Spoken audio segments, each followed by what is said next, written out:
We were facing Yonge Street, sitting in front of a picture window, and then all of a sudden we saw a white van go by, at a good rate of speed on the sidewalk, and you could hear people shouting, and at the restaurant there's a kind of a wooden deck, and he took out a corner of the deck. You could see some wood splintering off, and then the van went out of our point of view from the window, but we knew something, this was obviously not right.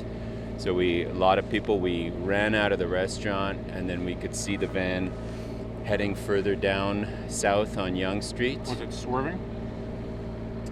I personally didn't have that vantage point, but my friend who was with me, he seemed to see that it was going, to the left-hand side. Yeah.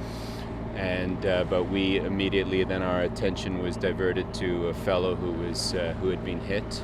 And he was at your restaurant. He'd been at your restaurant? No, the fellow was walking on the sidewalk. So what happened to him? He was hit. He was in bad shape. He was dragged. You could see that he was dragged about 50 feet. You could see the marks of him. There was blood at the initial point of impact, and when we found him, he was his clothes were all torn. You could see his hip exposed with bruising on his hip. Anyway, he was not in good shape. What did he say? No, he didn't. He was not able to say anything. His body was all turned and twisted, and there was one lady who was reassuring him, comforting him, and I went to the restaurant to get water and towels, and the owner came out with that.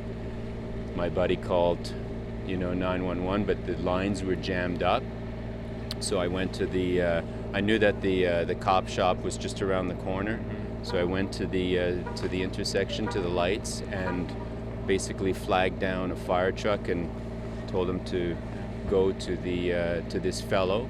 So when they showed up, it was the firemen. When they showed up, they were able to, they attended to him and untwisted him and secured him, put the braces around him. That must have been a helpless feeling, being not able really to help him, to be able to, because he's there, and what do you do, right?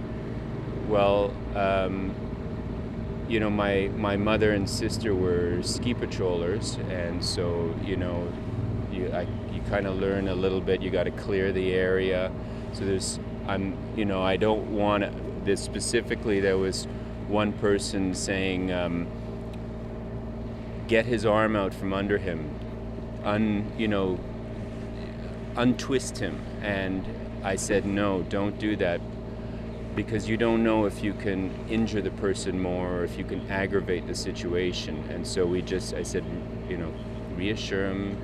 And then I went and got as soon as the firemen came, and then they did their job. They did a great job.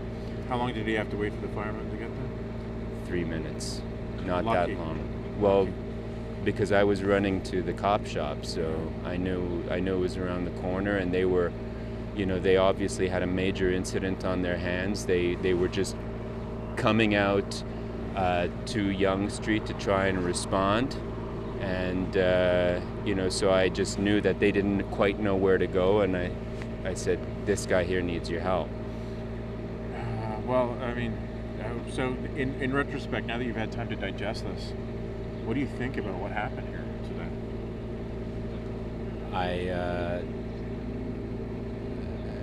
It's a big incident. It's a huge incident, and I think we have to be, careful not to rush to judgment, draw conclusions. We'll find out what we find out, and it'll be what it'll be. So yeah, you got to be careful about the verbiage, the words you use at this point, right? It's obviously a huge incident, and you don't want to inflame one group against another. You don't know. We just do not know. You can speculate. Yeah. But right now, I mean, I just hope that this guy is going to be okay. Yeah.